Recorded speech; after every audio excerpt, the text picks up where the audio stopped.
우리가 공부를 했습니다. 지금 이스라엘 백성들은 요단강을 건넜죠. 여리고성을 통과했죠. 아히성을 통과했죠. 그러면 이게 우리가 지도상으로 보면 가나안의 중부입니다. 중부. 가나안의 중부를 지금 통과하는 중이에요. 그러니까 우리가 가만히 생각해 보면 하나님께서 약속하신 가나안 땅인데 얼마나 가까워요. 사실은 우리가 지도를 보면 요단강을 건너서 가나안에 들어가는 것은요, 너무나 쉽고 가난해요. 가까워요. 그런데 하나님께서 그런 방법을 안 쓰신다는 거죠.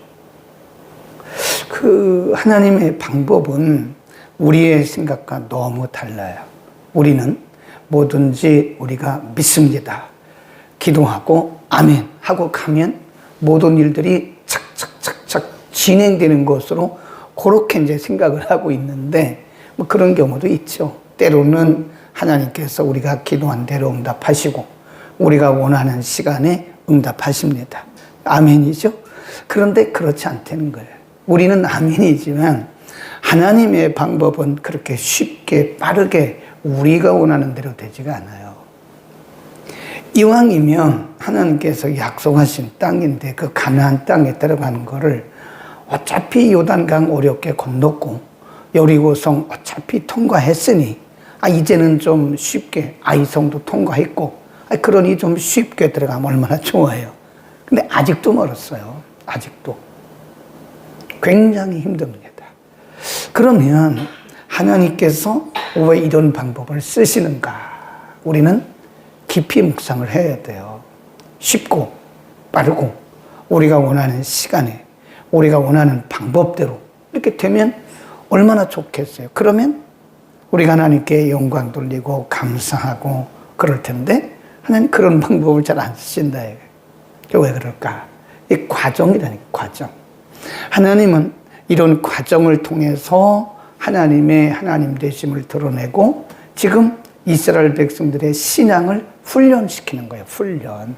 왜냐하면 가나안이라고 하는 곳은 만만치가 않습니다. 말이 젖과 꿀이 흐르는 가나안 땅이지 사실 거기는 보통 사람들이 사는 곳이 아니에요. 아주 우상 숭배가 강하고 하나님을 거부하는 그런 원주민들이 사는 곳이 가나안입니다. 거기 들어가서 이스라엘 백성들이 어떻게 살아요? 못 삽니다. 그래서 하나님은 이 과정이 이스라엘 백성들로는 좀 힘들고 어렵고 때로는 지루하죠. 왜 이렇게 더디게 가냐 이거예요. 그러나 하나님은 그 과정을 통해서 훈련하셨다. 훈련. 무슨 훈련이죠? 신앙 훈련.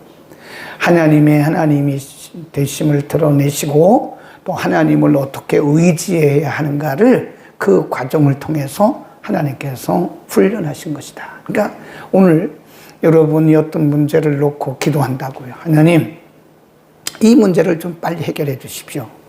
그런데 안 돼. 금식해도 안 되고 기도해도 안 되고 작정기도 해도 안 돼요. 근데 그게 안 되는 게 아니라 되어가고 있는데 우리의 시간과 하나님의 시간에 차이가 있다. 그렇게 보시면 됩니다. 근데 어떤 분들은 나는 기도한 대로 다 응답받았고 나는 내가 원하는 시간에 됐다. 그것은요, 어쩌면 하나님이 우리의 신앙이 너무 연약하기 때문에 낙심할까봐 그런 경우가 있어요. 다 그런 건 아니지만 대부분 우리의 신앙이 낙심할까봐. 그렇잖아요. 우리의 신앙이 초신자인데 하나님이 응답도 안 해주시고 문제도 해결 안 해주시면 얼마나 낙심되겠어요. 그러니까 그때는 하나님이 바로바로 응답을 해주신다. 근데 우리의 신앙이 자랐을 때는요, 한 단계 높아져야 되는 거예요. 그러니까 하나님께서 그때는 좀 더디게 가신다. 이해하시겠죠? 그러니까 하나님이 왜 응답을 안 해주시느냐? 내가 기도가 부족하냐? 그런 말 하지 말라 그랬잖아요. 기도를 많이 해도 하나님의 시간이 돼야 되는 거예요. 하나님이 우리를 훈련하시고 하나님의 하나님 되심을 드러내기 위해서 그런 거잖아요. 그러니까 하나님이 아브라함에게 이삭을 주시는 기간이 25년 걸렸어요. 요셉이 애굽에서 가서 팔려가지고 가나안에서 팔려서 애굽에 가서 총리가 되는데 13년 걸렸어요. 네. 하나님께서 모세를 훈련하는 시간이 80년 걸렸어요. 애굽에서 40년, 그리고 또 광야에서 40년. 80에 부르셨다니까요. 그러니까 우리는 하나님의 시간과 우리의 시간에는 차이가 있다는 사실을 반드시 깨달아야 되고요. 자, 이제 그렇게 해서 3일이 지났습니다. 18절에 보면 그들과 언약을 맺은 후 며칠 지났어요? 3일. 바로 거짓에 속았다는 것을 알게 돼요. 그들은 근린에 있어 자기들 중에 거주하는 자라 함을 들으니라. 이스라엘 자손이 진행하여 제3일에 그들의 여러 성읍에 이르렀으니 그 성읍들은 이름이 쭉 나와요. 18절 그러나 회중 족장들이 이스라엘 하나님 여호와로 그들에게 맹세한 고로 이스라엘 자손이 그들을 치지 못했다. 원래는 우리 신명기 잠깐 볼까요? 신명기 쭉 내려갑니다. 신명기 20장 16절 17절에 보면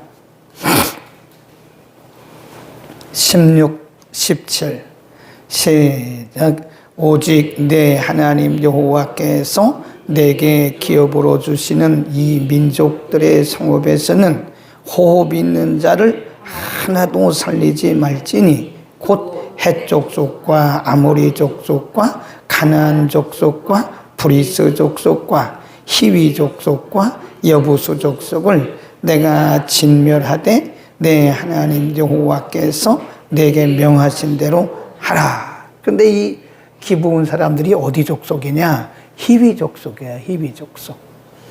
어쨌든 무슨 족속이건 간에 하나님께서 모세를 통해서 말씀하시기를 너희가 가나안 땅을 공격해서 갈 때 그 땅에 거하는 모든 원주민들은 호흡이 있는 자는 어른이든지 아이든지 다 죽여라. 분명히 말씀했다고요. 그런데 다시 여호수아 9장으로 가면 이들이 언약을 맺었잖아요. 조약을 맺었잖아요. 조약. 15절에 보면 여호수아가 그들과 화친하여 그들을 살리라는 언약을 맺고 회중 족장들이 그들에게 맹세하였더라. 실수한 거죠. 분명히 그들을 살리지 말라고 말씀했는데 18절에 보면 이스라엘 하나님 여호와로 그들과 맹세했다 그랬어요. 그 조약은 여호수아의 이름으로 사인한 게 아니에요. 이스라엘 백성들 족장의 이름으로 사인한 게 아니에요. 누구의 이름으로 했어요? 여호와의 이름으로. 하나님의 이름으로 그들이 사인을 했기 때문에 어떻게 할 길이 없는 거예요. 왜냐하면 하나님의 이름으로 맹세해놓고 취소할 수가 없잖아요. 네, 그래서 살려라. 근데 이때 이제 우리가 사후 관리를 잘해야 됩니다. 사람이 살다 보면 아무리 기도하는 사람도 실수해요. 우리가 신이 아니잖아요. 우리가 하나님이 아니잖아요. 실수 없는 사람이 한 사람도 없습니다. 그래서 지금 어떻게 보면 여호수아가 실수한 거예요. 여호수아가 그때 신명기 20장 16절 17절 그 말씀을 기억했어요. 여호수아가 모세의 시종이었잖아요. 여호수아가 모세 바로 옆에서 그 말씀 다 들었잖아요. 근데 그거 다 기억하지 못한 거예요. 그래서 지금 여호수아가 큰 실수를 한 겁니다. 그러면 이 실수가 있을 때, 이 공동체 안에서 지도자들이 실수했을 때 사후 처리를 어떻게 할 것이냐. 거기 보세요. 18절에 보면 18절 맨 끝에 보면 그러므로 회중이 다 족장들을 뭐 했대요? 원망했다. 근데 우리말로는 점잖게 원망했다라고 그렇게 돼 있죠. 다른 성경에 보니까 이 grumbled against, 이 grumble이란 말은요, 막 비난하고 따지고 그런 뜻이에요. 비난하고 따지고 대항하고 이런 뜻이거든요. 그러니까 이 문제가 생겼을 때 공동체 안에서 지도자가 실수할 수 있죠. 여호수아가 실수했다니까요. 여호수아가 판단을 잘못해서 실수한 거예요. 그때 백성들이 어떻게 처리했느냐. 백성들은 몰라요. 가만히 있는 거죠. 백성들은 따라오는 거고, 그 중간 지도층이 누구냐면 족장들입니다. 족장. 그러니까 족장들도 거기 여호수아와 함께 합세해서 실수를 한 거예요. 그러니까 거기 다시 보면 회중이 다 족장들을 원망했다. 족장을 원망했단 말은 중간 지도층과 여호수아를 원망했다. 예, 그런 뜻입니다. 그래서 족장들이 이렇게 말합니다. 온 이스라엘 백성들에게 이르되 우리가 이스라엘 하나님 여호와로 그들에게 맹세하였은즉 이제 그들을 건드리지 마라. 우리가 이미 하나님의 이름으로 맹세를 하고 조약을 맺었기 때문에 우리가 그들에게 손대는 것은 하나님의 법을 거스리는 거다. 어차피 우리는 이미 여호수아와 함께 실수했기 때문에 우리가 역조한 대로 이들에게 행해야 된다라고 말을 하는 거죠. 그리고 22절에 보면 여호수아가 그들을 불러다가 일러가로되 너희가 우리 가운데 거주하거늘 어찌하여 우리를 너희에게서 심히 멀다 하여 우리를 속였느냐. 그러므로 너희가 저주를 받나니 너희가 우리에게 있어 영영이 종이 되어서 다 거기 줄급시다. 내 하나님의 집을 위하여 그랬습니다. 이게 여호수아의 지혜예요. 일단 실수는 했지만 이 실수를 이제 지혜롭게 잘 마무리를 해야 되잖아요. 이미 이들과 하나님의 이름으로 조약을 했기 때문에 이것은 국가 간의 문제예요. 외교적인 문제입니다. 하나님의 이름으로 조약을 했는데 이 맹세를, 이 조약을 바로 깨뜨릴 수가 없는 거예요. 그래서 기브온 사람들을 불러다가 여러분이 왜 이렇게 거짓말을 했습니까? 내가 보니까 여러분은 이 동네 사람들인데 어째서 우리에게 거짓말을 했습니까? 여러분들은 이제부터 저주를 받아서 우리의 종이 되는데 우리를 위해서 일하지 말고 하나님의 전, 이게 지혜입니다. 하나님의 성전에서 허드렛 일, 나무 패고 이런 거, 재물 준비하고 하는 이런 일들을 하십시오. 그렇게 얘기를 하니까 24절, 25절 쭉 그들이 이제 설명을 해요. 왜 우리가 여러분에게 거짓말을 했는지. 그러면서 25절에 보면 보소서 이제 우리가 당신의 손에 있으니 당신의 의향에 좋고 옳은 대로 우리에게 행하소서. 그래요. 그리고 27절 시작. 그날에 여호수아가 그들로 여호와의 택하신 곳에서 회중을 위하여 여호와의 단을 위하여 나무 패며 물 깃는 자를 삼았다. 종으로 삼았는데 하나님의 집에서 일하는 대로 삼았어요. 이게 지혜입니다. 예를 들어서 한번 생각해 보자고요. 이 기브온 사람들은 히위 족속입니다. 히위 족속인 것을 어떻게 알았어요? 그 위에 보세요. 나와 있잖아요. 7절에. 9장 7절에 이스라엘 사람들이 히위의 사람들에게 이르되 그렇잖아요. 그러니까 기브온은 히위 족속이에요. 네, 히위 족속. 그러니까 이 가나안의 6개, 7개의 큰 부족, 오늘날 말하면 부족이죠. 그런 이방 부족이 있는데 그 중에 하나가 히위 족속입니다. 이 기브온 사람들이 히위 족속에 속한 사람들이에요. 근데 이 사람들은 하나님을 섬기는 사람들이 아니고 이방신을 섬기는 우상 숭배자들입니다. 한번 생각해 보시라고. 예를 들어서 이 사람들의 수가 얼마인지 몰라요. 성경에 이 사람들의 수가 얼마라고 기록을 하지 않아서 얼마인지는 몰라요. 그러나 이 사람들이 히위 족속이라고 말했으니까 히위 족속 전체인지 아니면 일부인지 뭐 그건 잘 모르겠지만 어쨌든 이 사람들은 우상 숭배자들이에요. 그러면 이 사람들이 이제 이스라엘과 화친 조약을 맺었기 때문에 계속 이스라엘 백성들 가운데 함께 산다. 함께. 언약을 맺었으니까. 예. 그러면 이스라엘 백성들이 영향을 받을까요? 안 받을까요? 받아요. 틀림없이 받습니다. 이스라엘 백성들 200만 명인데 이스라엘 백성들의 믿음이 다 좋은 게 아니에요. 분명히 이스라엘 백성들은 하나님에 대한 분명한 신앙이 없는 사람들은 이 기브온 사람들로부터 우상 숭배의 영향력을 받을 수밖에 없습니다. 그러면 지금 이스라엘 백성들은 오직 유일하신 하나님만 섬기고 가고 우상 숭배하는 자들은 다 죽이고 그리고 지금 신앙의 정결함을 유지하고 가고 있는데 이 기브온 사람들 때문에 이스라엘 백성들의 신앙이 섞일 수가 있어요. 혼합될 수 있다고요. 잘못하면 혼합주의에 빠질 수 있다고요. 그러니까 여호수아의 지혜가 뭐냐? 여러분들은 이제부터 뭘 하느냐? 우리가 섬기는 하나님의 전에서, 오늘날로 말하면 교회에서, 그 말이에요. 교회에서. 한 번도 교회를 다녀본 사람이 없는 사람이라고요. 한 번도 성경을 들어본 사람이 없는 사람이라고요. 근데 그런 사람들을 교회에 들여다 놓고 교회 안에서 이 중요한 일들, 중요하다고 말은 뭐 말씀들 하고 그런 건 아니고 교회 안에서 청소하고 부엌에서 음식 만들고 하는 그런 일을 여러분들은 하십시오. 그러니까 어떻게 보면 그들에게 하나님의 전에 있는 헛된 일을 시켰단 말은 그들을 하나님의 종족은 아니지만 거룩한 백성은 아니지만 그들로 하여금 이스라엘 백성들이 섬기는 하나님을 배워가도록 그래서 나중에는 이들도 하나님을 섬기는 족속이 되게 하는 이게 하나님의 긍휼의 방법입니다.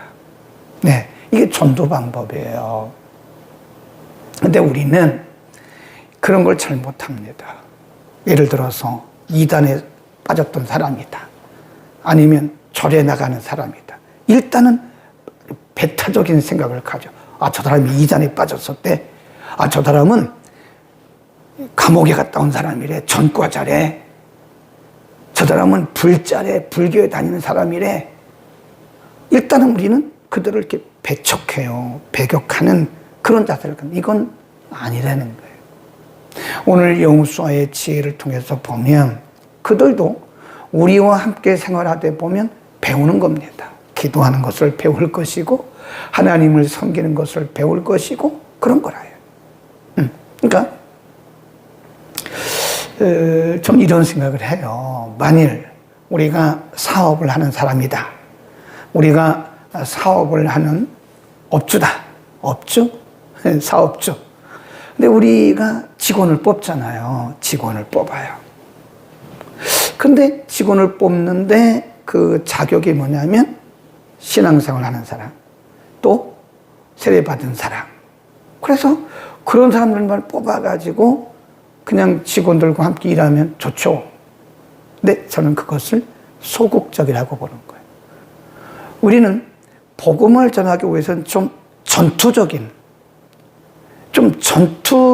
그런 자세를 가져요. 아예 안 믿는 사람을 뽑는 거예요. 아예.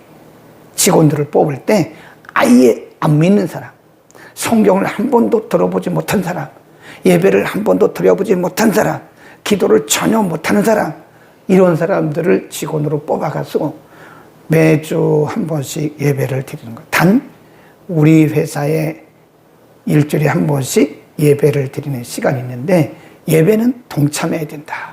조건이 뭐냐? 안 믿어도 좋다. 절에 나가도 좋다. 단 우리 회사에서 매주 한 번씩 체풀을 하는데 체풀에 참석하는 것이다.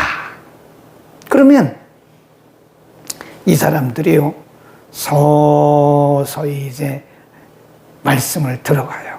전혀 말씀을 듣지 않는 사람도 말씀을 서서히 들어갑니다. 여의도에 가면 여의도 우체국 옆에 보면 한국 교직원 공제회라는 데가 있어요. 그게 뭐냐면 사립학교 교직원들의 하나의 그 은행이에요, 은행 말하자면. 그래서 거기다가 저축도 하고 저금도 하고 그러면서 그래서 선생님들이 교직원들이 은퇴를 하면 그때 이제 은퇴금을 거기서 받아가는 거예요. 한국교직원공제회. 거기 제가 신우회 10년 매주 목요일 새벽마다 가가지고 신우회 인도를 했잖아요. 성경을 아주 창세기부터 쭉 가르쳤어요. 근데 거기 보면 이사장님도 오고 비서도 오고 과장도 오고 불신자도 와요. 천주교인도 와요. 다 오라고 그래요. 누구든지 다 와라. 우리 신우회니까 괜찮다. 다 오라고. 불신자도 오라고. 다 오라고. 그 원래는 여기 가산 디지털 단지 그때는 구로공단에 있었는데 과학교구공사라고 거기서 한 명, 두 명이 쫓겨다니면서 그 신우회를 만들었어요. 그러다가 한국교직원공제하고 과학교구공사 합쳤어요. 거기 있는 30명의 직원들이 교직원공제로 다 갔다. 그래서 여기 가까우니까 제가 매주 목요일 아침마다 가서 성경을 가르쳤는데 지난 금요일에 그 황수영 장로님 오셨잖아요.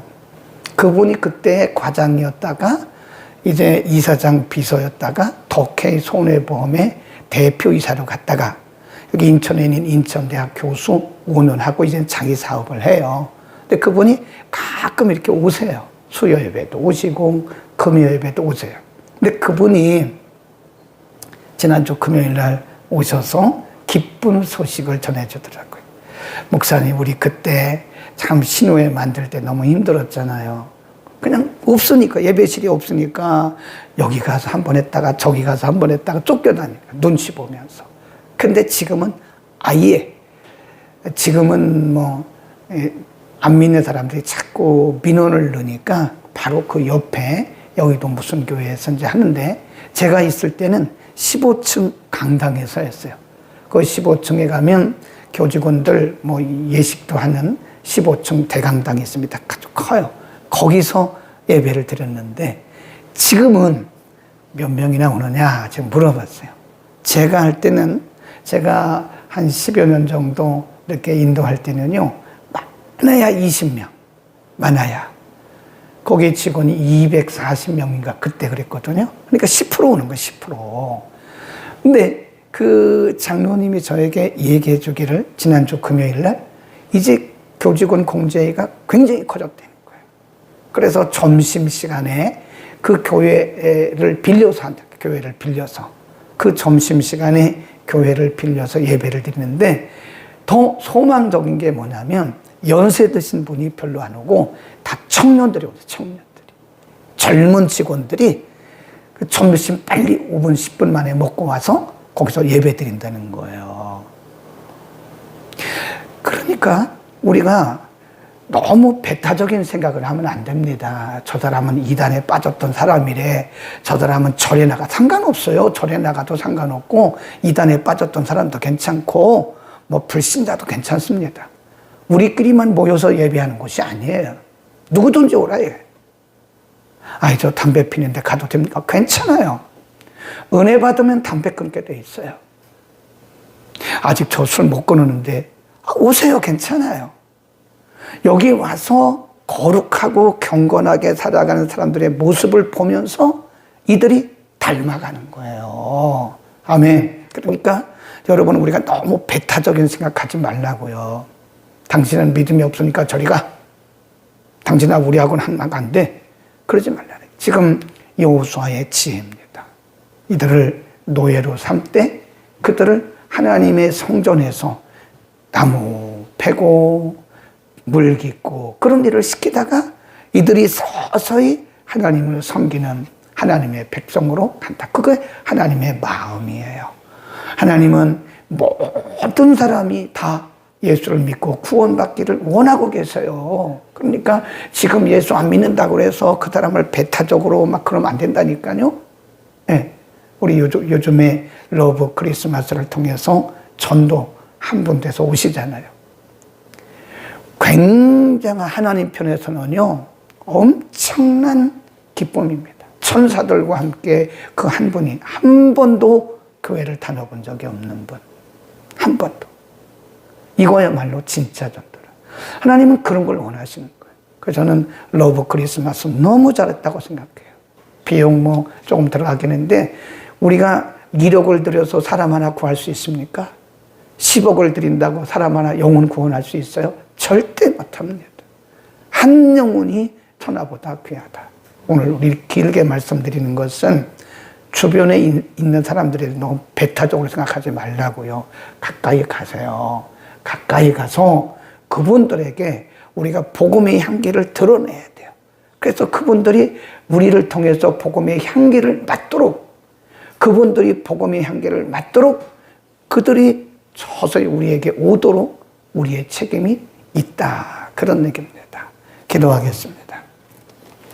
걸어가신 우리 아버지, 오늘 여호수아와 이스라엘 백성들의 족장들이 실수해서 기브온 사람들과 조약을 맺긴 했지만 그 일로 인해서 백성들로부터 원망을 듣기도 했지만, 그러나 여호수아는 지혜롭게 사후 처리를 잘함으로써 그들을 배타적으로 생각하지 않고, 그들이 비록 하나님을 모르고 우상을 숭배하는 사람들이지만 그들에게 하나님의 성전에서 나무 패고 물 깃는 일을 시키게 함으로써 그들도 서서히 하나님의 말씀을 알아가고 하나님을 섬기는 방법을 알아가도록 가르쳐 주셔서 감사합니다.